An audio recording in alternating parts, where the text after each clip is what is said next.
ওম নমঃ ভগবতে বাসুদেবায়। জয় শ্রীকৃষ্ণ। রাধে রাধে।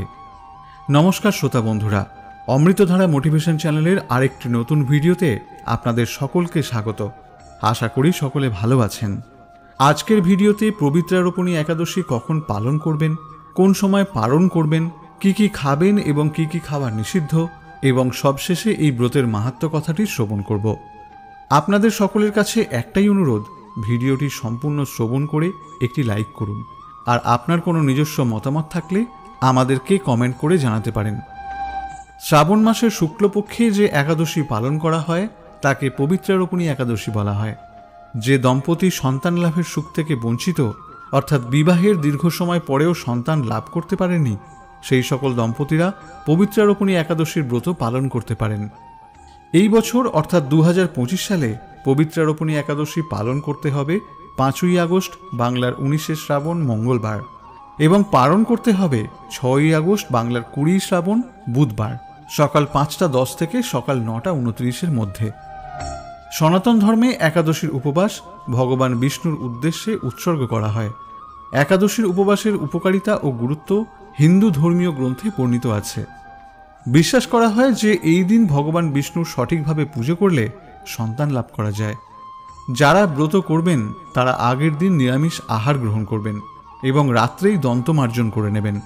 আর একাদশীর দিন ভোরবেলা উঠে ঘর পরিষ্কার পরিচ্ছন্ন করে স্নান সেরে ভগবান বিষ্ণুর পূজার্চনা করবেন। এই দিন আপনাকে কঠোর উপবাস পালন করতে হবে। যদি নির্জলা পারেন তো নির্জলা থাকবেন, আর যদি নির্জলা একাদশী ব্রত পালন করতে না পারেন তাহলে পুজো শেষে প্রসাদ, ফলমূল, দুধ, বিশুদ্ধ সাবুদানা ইত্যাদি গ্রহণ করতে পারবেন।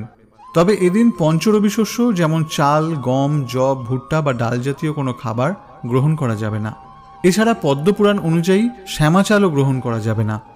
তবে সূর্যমুখী বা বাদাম তেল রান্নায় ব্যবহার করা যাবে। ব্রতের পরদিন সকালে পালনের নির্দিষ্ট সময়ের মধ্যে আপনারা অন্ন, ছাতু এবং আটা বা ময়দার তৈরি খাবার গ্রহণ করে ব্রত সমাপন করবেন।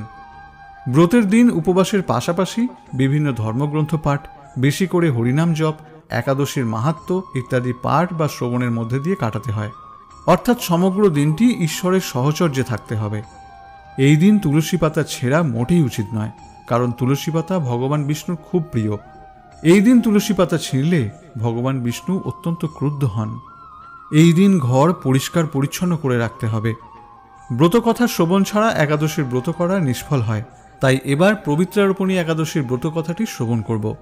আপনারা আজকের দিনে ব্রতকথাটি একবার হলেও পাঠ বা শ্রবণ করবেন। একদিন মহারাজ যুধিষ্ঠির ভগবান শ্রীকৃষ্ণকে বললেন, হে প্রভু, শ্রাবণ মাসের শুক্লপক্ষের একাদশীর নাম কি তা কৃপা করে আমাকে বলুন। শ্রীকৃষ্ণ বললেন, হে মহারাজ, এখন আমি সেই পবিত্র ব্রত মাহাত্ম্য বর্ণনা করছি। মনোযোগ দিয়ে তা শ্রবণ করুন, যা শোনা মাত্রই বাজপেয় যজ্ঞের ফল লাভ হয়। প্রাচীনকালের দাপর যুগের শুরুতে মহিজিৎ নামে এক বিখ্যাত রাজা ছিলেন। তিনি মাহিষ্মতি নগরে রাজত্ব করতেন। কিন্তু দুঃখের বিষয় এই যে তার মনে বিন্দুমাত্র সুখ শান্তি ছিল না, কেননা তিনি ছিলেন অপুত্রক। পুত্রহীনের ইহলোক পরলোক কোথাও সুখ হয় না, এরূপ চিন্তা করতে করতে বহু দিন কেটে গেল। কিন্তু তবুও পুত্রমুখ দর্শনে রাজা বঞ্চিতই রইলেন। নিজেকে অত্যন্ত দুর্ভাগা মনে করে রাজা চিন্তাগ্রস্ত হলেন। প্রজাদের সামনে গিয়ে বলতে লাগলেন, হে প্রজাবৃন্দ, তোমরা শোনো, আমি এই জন্মে তো কোনো পাপ কাজ করিনি, অন্যায়ভাবে আমার রাজকোষ বৃদ্ধি করিনি, ব্রাহ্মণ বা দেবতাদের সম্পদ কখনো গ্রহণ করিনি, উপরন্তু প্রজাদেরকে পুত্রের মতো পালন করেছি, ধর্ম অনুযায়ী পৃথিবী শাসন করেছি, দুষ্টদের যথানুরূপ দণ্ড দিয়েছি, সজ্জন ব্যক্তিদের যথাযোগ্য সম্মান করতে কখনো অবহেলা করিনি। তাই হে ব্রাহ্মণগণ, এই প্রকার ধর্মপথ অবলম্বন করা সত্ত্বেও কেন আমার পুত্রলাভ হলো না তা আপনারা কৃপা করে অনুসন্ধান করুন। রাজার এই প্রকার কাতর উক্তি শ্রবণে ব্যথিত রাজভক্ত পুরোহিত ব্রাহ্মণগণ রাজার মঙ্গলের জন্য গভীর বনে ত্রিকালজ্ঞ মুনি ঋষির কাছে যেতে মনস্থ করলেন। বনের মধ্যে ঋষিদের আশ্রম দেখতে দেখতে তারা এক মুনির সন্ধান পেলেন। তিনি দীর্ঘায়ু, নিরোগ, নিরাহারে ঘোর তপস্যায় মগ্ন ছিলেন। সর্বশাস্ত্র বিশারদ, ধর্মতত্ত্বজ্ঞ ও ত্রিকালজ্ঞ সেই মহামুনি লোমশ নামে পরিচিত। ব্রহ্মার এক কল্প অতিবাহিত হলে মুনিবরের গায়ের একটি লোম পরিত্যক্ত হতো। এই কারণে এই মহামুনির নাম লোমশ। তাকে দেখে সকলেই ধন্য হলেন। তারা পরস্পর বলতে লাগলেন যে আমাদের বহু জন্মের সৌভাগ্যের ফলে আজ আমরা এই মুনিবরের সাক্ষাৎ লাভ করলাম। তারপর ঋষিবর তাদের সম্বোধন করে বললেন, কি কারণে আপনারা এখানে এসেছেন এবং কেনই বা আমার এত প্রশংসা করছেন তা স্পষ্টভাবে বলুন। আপনাদের যাতে মঙ্গল হয় আমি নিশ্চয়ই তার চেষ্টা করব। ব্রাহ্মণেরা বললেন, আমরা যে উদ্দেশ্যে এখানে এসেছি আপনি তা কৃপা করে শুনুন। এই পৃথিবীতে আপনার মতো শ্রেষ্ঠ ব্যক্তি আর কোথাও নেই। মহিজিৎ নামে এক রাজার নিঃসন্তান হওয়ায় অতি দুঃখে দিন যাপন করছেন। আমরা তার প্রজা। তিনি আমাদেরকে পুত্রের মতো পালন করেন, কিন্তু তিনি পুত্রহীন বলে আমরাও সবাই মর্মাহত। তার দুঃখ দূর করতে আমরা এই বনে প্রবেশ করেছি। হে ব্রাহ্মণ শ্রেষ্ঠ, রাজা যাতে পুত্রের মুখ দর্শন করতে পারেন কৃপা করে তার কোনো উপায় আমাদের বলুন।